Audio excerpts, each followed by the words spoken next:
What is up, Waffle Gang? I do hope you are well. My name is Mark, and today we're covering some more r/am I the butthole. If you'd like to skip the initial waffle, timestamps are in the description and along the timeline below, but if you are new here, please consider hitting that like, that subscribe, and maybe that notification bell too, as it all really helps out our channel. Now, just a huge thank you for being here, and yesterday over on YouTube we did have a new member, Chromatica's Rebel. Thank you so much for joining us, and over on Patreon we had Baby Yoda's mum, a great name, and the Daybreak System. Thank you so much for your support. I know I haven't posted a members video in a couple of weeks now. It's mainly due to the Christmas period. I'm just trying to keep my head above water at this moment in time, but as soon as January comes around, we will be back into those. So do not worry about it. And with that being said, let's just crack on with today's stories. Much love, guys. Now, our first story comes from No League 5985. Am I the arsehole for not paying for my daughter's wedding after she went no contact with me? I paid college tuition for all three of my kids, 27 female, 29 female, 32 male, because I have the money and I wanted to. My older two studied computer science, while my youngest one decided to study fashion design. I wasn't really supportive about the fashion design degree at first and tried to warn my daughter that the job prospects for it wouldn't be that great, but she was insistent that that's what she wanted to study, so I paid approximately 60k for her to get a degree. However, afterwards she struggled finding a job in her field, and the one she did find didn't pay well, so she came back to me and asked me to help her get another degree. I told her I could help her take out a loan, but I wasn't paying and it caused a lot of problems between us, and she went no contact. She ended up going community college part-time while working as a server with help of her boyfriend. I helped my older two pay for their weddings, and my youngest daughter recently got engaged. She started talking to me and her mum again, and we're excited about the wedding. However, she started planning for things way out of her budget that her older sister and brother were able to have at their weddings. Her mum and I were worried that this wedding would not be good for her financially and decided to talk to her about it. My younger daughter told us she thought we would pay for most of it and was planning on having a high-end wedding close to what my elder two had. My wife and I told her we're not going to drop 30k to pay for her wedding after she went years of no contact with us. Furthermore, my elder two paid for most of their own wedding. We just pitched in about 5k for each of them. They both make good money, well into the six-figure range. My younger one got super angry with us and complained how it wasn't fair that her siblings got better things than she did and said we were playing favourites. Am I the arsehole for not paying for her wedding? You know, like you said in this story, you only paid 5k. I say only, it's a lot of money, but 5k towards the other two's weddings, you know, and I'm sure you was willing to do that for your youngest. You're just not going to foot the whole wedding bill. Your youngest daughter sounds so entitled. The fact that she came back to you asking for you to pay for another degree after you dropped 60k on it. It sounds like she doesn't understand the true value of money because she's had a lot of things handed to her, which, you know, is really sad. And I can't really blame that on you guys, because you guys are just trying to support her as best as you can, but she's clearly got a bit of a toxic attitude going on here. And as we're getting towards the end of the post where it says, you know, she came back into your lives and was talking to you again, I know this is going to sound really horrible, but it sounds like she only came back into your lives for that reason, for you guys to pay for the wedding, for the way she acted afterwards when you said no, which is really awful. But Amara Undone says, unfortunately, it sounds like she may have only tried to mend things so you'd foot the bill for her wedding. Not the arsehole. And Kerry23 says, not the arsehole, you are being totally fair. Give her the 5k or whatever you spent on the other kids and don't lose any sleep over it. If you do more than that, then you're not being fair to the older kids. You know, at this point, I don't even think I would give her that 5k for the attitude she's showing right now. And GRN Gecko says, not the arsehole, sounds like she only initiated contact due to wanting cash for wedding. I'd contribute the same 5k so that you can continue to treat them equally. If the youngest can't deal with that, her problem. She sounds a bit self-entitled. Keep doing what you're doing, Dad. Idro1 says, not the arsehole, I think your daughter actually majored in entitlement in college. Too bad she can't get paid for that. She's a pro. You basically set 60k on fire and she wants more. That's just incredible. And Even Speech says, not the arsehole, your daughter seems to have some entitlement issues. The fact that you're paying anything after she went no contact with you is already very generous and loving, but you're not an ATM and she should not be treating you like one. And Bring On The Coffee says, going a bit against the grain here, but it seems like a very one-sided point of view of what's happened, especially while your daughter went no contact here. I'm going to say everyone sucks here. You for reasons your daughter supposedly no contact with you, and your daughter for trying to build a relationship for selfish reasons. Maybe introspect a bit and try to reconcile what is left of your relationship with her before you bring money into the equation. A very interesting viewpoint there too. Now, what do you guys think of this situation, and how would you deal with it? Do you think that, the daughter is just so entitled, doesn't deserve any money? Would you give her the 5k and say, that's all you're getting? Or would you pay for the whole wedding? Let us know in the comments below. And our next story comes from Atlanta28. Am I the arsehole for refusing to use my son's emergency fund to pay for my wife's dad's surgery? My male 37 son, 9 years old, has CHD, coronary heart disease, for anyone wondering. We knew my son had a problem since my ex-wife was pregnant with him. He had an enormous procedure on his heart when he was 10 days old. We had a huge responsibility of making sure he was recovering, and the only people we talked to at the time were surgeons, pediatricians and cardiologists. I didn't get to spend much time with him, missed a lot of great moments together because of his condition, but all that didn't matter. I just want him to grow up and be healthy just like any other normal kid.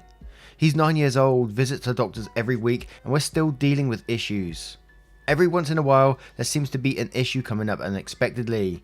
Now we're dealing with arrhythmia. I'm not sure how to pronounce that one, and it's terrifying because I don't really know where this is going. I saved up money for him in the case of an emergency. My current wife, who I met in 2018, has been supportive even though she complains her salary isn't enough. She works at a salon. Unfortunately, my father-in-law hasn't been doing well. He too has a chronic condition and it's got worse lately. My wife's family started contacting us about a week ago, wanting us to help them with money for his surgery. My wife was the one who talked to her brother, then she came to tell me that we needed to pay money to help her family. Thing is, my salary and hers barely covers for our expenses and daily needs. She brought up the money I have saved for my son and suggested we use some of it to help her family. She got mad when I said the money wasn't going anywhere and that my son is sick too and he's a priority to me, and should be to her as well. She said she was pressured by her brother who kept calling her and asking her to pay. I told her it wasn't my problem, it's my responsibility as a parent to worry about the future might hold for my son and be prepared. She got upset and she took it in as I don't care about her dad and how he's the only parent she has left.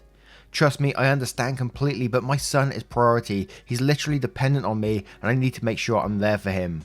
I've had a lot of people close the door in my face when I was begging for money to pay for my son's hospital stays, and I can't let this happen again. She said that I worry too much and need therapy to deal with my issues, but I told her to stop asking because it was final. She wants to invite her brother to come talk to me and explain the situation, but if he shows up, I'll let him know I'm not obligated to pay since I'm already dealing with my son's issues that keep coming up till now. I understand that my wife's family is my family and they're decent folks and don't deserve this, but my son is my priority. Now, when I come into these stories, I always try to put myself in people's shoes and what they're thinking and stuff like that. So stepping into this, into the wife's shoes, I can totally understand where she's coming from at first, asking for the money to help the father. And, she did ask and she got told no because the son is the priority, which I think is absolutely fine. You're always okay to ask first and see what you can do to help, a relative.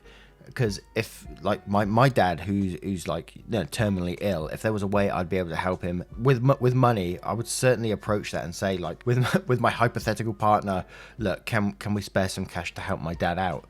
If they turn it down, then you have to respect that, I think. Especially with the reasons OP comes up. They got a sick son who needs this money, and that money was saved specifically for that purpose. Now, I'm going to try and put myself in the shoes, of the person, the dad who's actually suffering as well, who is ill, who is chronically ill.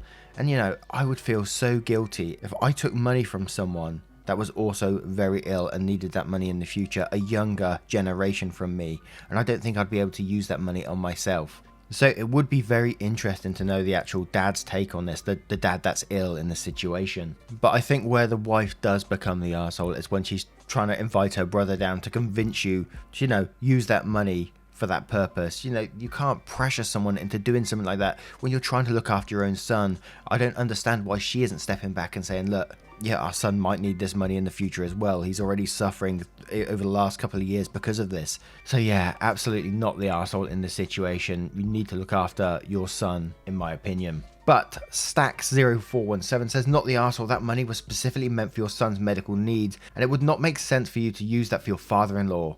Your wife is becoming a bigger arsehole by continuing to push your buttons until you give her the money. And OP replies she knows exactly how hard it is for me.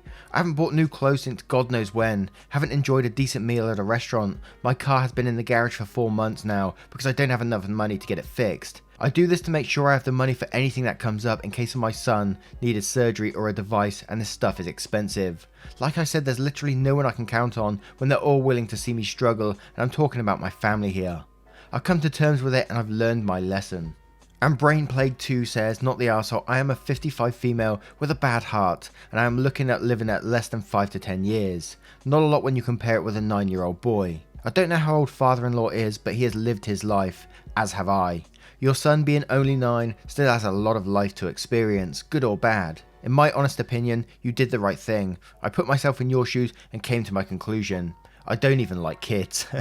Good luck. To which Stretch overall replied to that comment saying, don't give up. Then Brain Plague then replied to it again saying, I will give up when my heart does.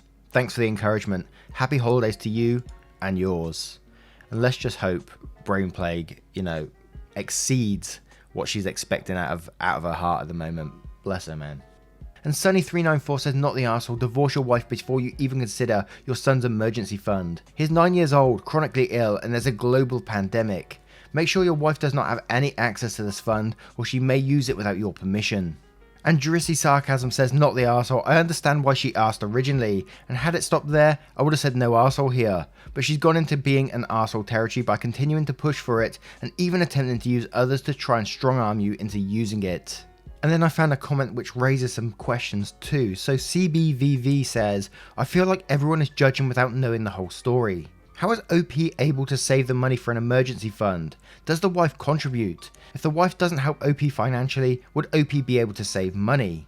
To be clear, OP is not the arsehole for putting his son first. However, the finance in a marriage should be fair. How is the financial responsibility divided between OP and his wife? When she complained her salary is not enough, what does it mean? For example, if OP was focusing on saving money for the son, while OP's wife takes care of the majority of the bills, that means OP's wife is entitled to part of the emergency fund, since OP wouldn't be able to save without his wife's help. If OP feels like OP have done his responsibility and the money OP were able to save are as extra money, which doesn't affect his wife in any way, then the wife is not entitled to that money. I hope you can see what I mean. If OP is able to save the money thanks to his wife's help, then he should determine a fair amount of it and give it to her so she can save her father. And that does raise some questions about, how the money is split, but it also still raises the question, what should be the wife's responsibility, her son or her father? But I don't know. So I'm going to turn this one to you guys. What do you guys think of this situation, and what would you do in it if you was OP or if you was the wife? Let us know in the comments below. Now our next story is from a throwaway account. Am I the arsehole if I don't want to share my wedding necklace? Some details have been changed for privacy. Hi all, long time lurker, first time poster here. Some background first. I, 37 female, have been married to my husband H, 36 male, for nearly 2 years now. We live in Canada, he's Canadian and I moved here 3 years ago. Prior to that I was born and brought up in India.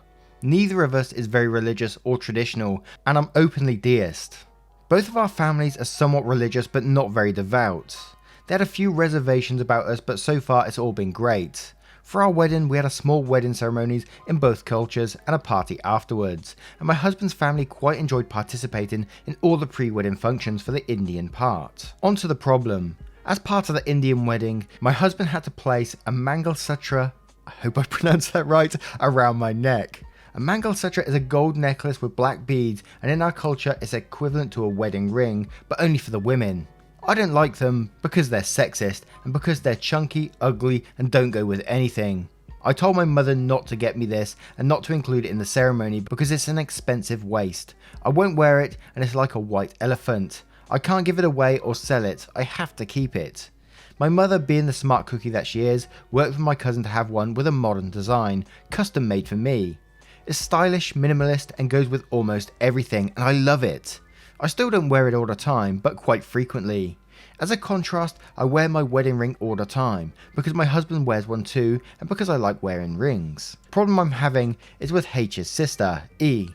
E and I get along well, and I'm quite keen on fostering a good relationship with my in-laws because all my family is back in India. E loves the design of my Mangal Sutra and wants to borrow it. Now, I'm not religious at all, but no one can shed the influence of their culture completely, and it's the same for me. For me, the Mangal Sutra is a symbol of my matrimony and not something that can just be lent out, especially not to my husband's sister. I've offered to have something similar made for her, but she says she doesn't want us to go through the trouble or expense for something she only wants to wear once or twice. Why I think I'm the arsehole is that I can see her point. I am a logical person, and logically I have no reason to refuse, and I can't just pick and choose things when I want to be logical about. But emotionally for me, the necklace is like underwear. You may or may not wear it, but you don't share it. For the record, I'd have the same feelings about it if it were more of a traditional design and I didn't like it as much as I do. I've tried to explain this to her. It's not something we fought about, and she always accepts a refusal graciously, but she doesn't stop asking. It's like she thinks after a reasonable time passes it'd be okay for her to borrow it. So Reddit, am I the arsehole? Now I'm sort of looking at this, wedding regardless, tradition regardless, religion, all out of the picture. This is just something that you're really attached to. This is something that someone had made for you, just an object, let's say anything that someone's had made for you and you don't want to lend it out. It's quite that simple really. You don't have to do it. You don't have to share it. And I think it just, just anything in life that you're attached to, someone's given to you and you don't want to lend it out, you don't have to. It's that simple really. So absolutely not the arsehole in this case, but when you bring all the other bits into it, religion and sentiment and all that kind of stuff as well, then it makes you even less of an arsehole in the situation. Not that you was an arsehole to begin with. But Snoot Advice says, fellow Indian here, just ask your husband to get something made for her. Tell her next time she asks that her wearing it would mean that she's married her brother. It may sound harsh a bit sometimes, but it's what you gotta do. And since you politely declined, it doesn't make sense for her to keep asking. That's rude. And since this is so personal and cultural for us, even though I am similar in beliefs regarding the Mangal Sutra, can't pronounce that, I'd be very, very offended on some level that my sister-in-law wants it and doesn't give up. Just ask your husband to get her a chain that's a little similar for Christmas. Wow, thank you for the awards, people. And Amis97 says, not the arsehole, it's yours and it means something special to you and your culture, so why would you need to lend it out to someone who's going to wear it once or twice, especially since your mother had it specially made for you? You wouldn't give out something so personal like your wedding ring or your dress for someone to wear it, so it's unfair for her to keep asking you to borrow it. It may be inappropriate for her to even wear it considering she's Indian. I'm not sure. OP replies to this saying, exactly, she wouldn't ask to borrow my wedding ring or wedding dress, but I think she feels that because I openly refuse to follow my religion, I don't or shouldn't attach my significance to the Mangal Sutra. I don't know, I've never asked in detail. And Ninyuki91 says, not the arsehole, emotional attachment, especially one that is also attached to tradition, is hard to pass over to logic/reason. It's alright to turn it down because it is rooted to what you feel. You might end up regretting it. I had an experience in my Feng Shui bracelet was repeatedly jokingly touched, even though I said it shouldn't be touched by others. I'm not a devout believer by any means, but at the time I felt like they stained my bracelet and I had no control not to vent at them because they didn't understand. Just retelling it makes me feel bad about it still. Now I'm going to turn this one to you guys. Have you guys ever been in a similar situation? An object of some sort that you're so attached to that you've been given to and someone's asked to borrow it or use it? Let us know in the comments below. And our next story is from a throwaway account. Am I the arsehole for making sure we can't become foster parents? Backstory, I met my husband 14 years ago. We're both 38 and we agreed to have 3 to 4 children. If there was a fourth, we'd adopt internationally. After our second child was born, his family started guilting him about how much focus and attention our kids took. His 3 stepsisters/sisters are single mums. Dad's not in the pic. In my opinion, these men suck at life, but the sisters consciously chose very poorly. We were generous enough for a year to let his stepsister and her 3 poorly behaved kids to live with us. It needed my giving them an ultimatum. Choose which family he wanted to be a father to.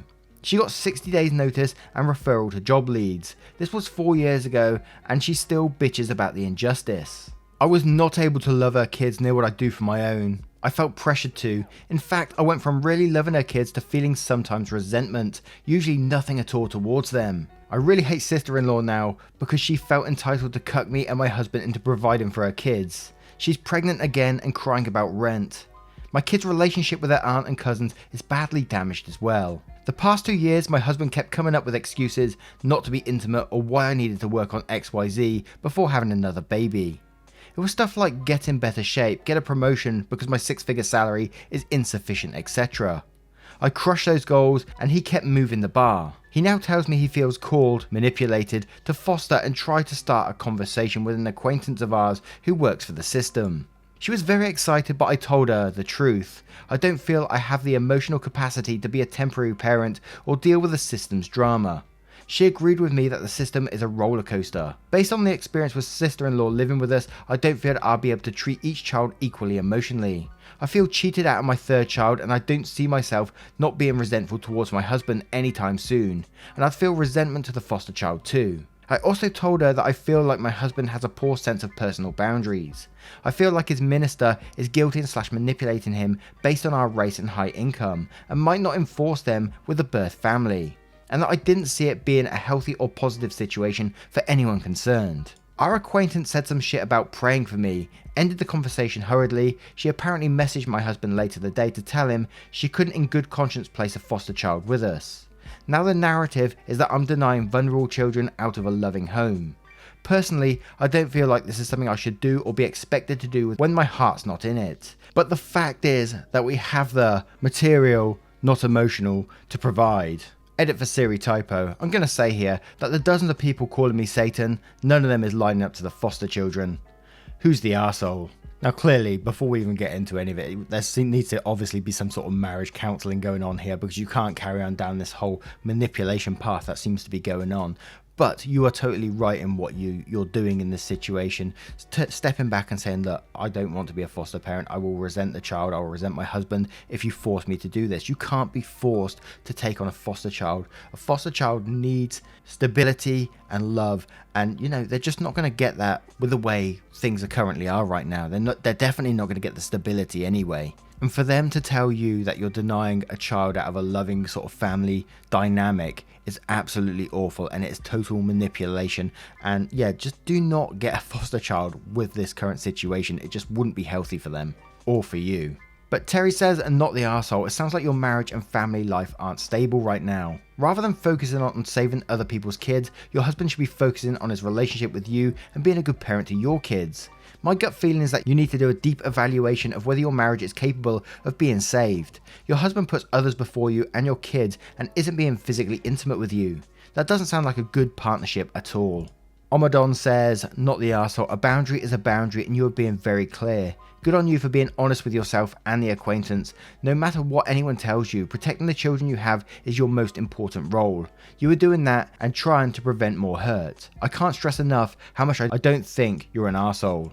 Wicked Lucky says, not the arsehole, you two need some therapy, individual and marital. And Cautious Optimism says, you're completely correct that you should not be fostering children right now.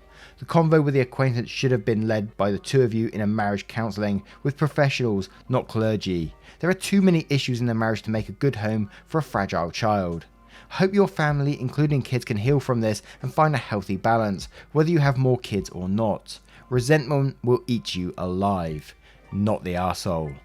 Now, what do you guys think should happen in this situation? Obviously, taking on a foster child is a wonderful thing to do if your family has the dynamic for it. I don't think you should ever take on a foster child if, you know, things ain't perfect. That's the last thing a foster child would need. But what do you think? Let us know in the comments below. Now, once again, guys, thank you for being here today. I hope you have enjoyed today's stories. And if you did, you know what to do. Hit that like, that subscribe, and that notification bell too. And if you want to further support the channel, that would be absolutely awesome of you, but no pressure to do so. You know, as I always say, we're in tough financial times right now, and the last thing I want you to do is be supporting me when you could be, you know, helping yourself. So, but if you do want to support, you can click that join button below through YouTube, or you can head on over to Patreon. There's different tiers and things like that, but you know, no pressure to do so. And just a thank you for being here, and I will see you in the next one. Take care, guys. Much love.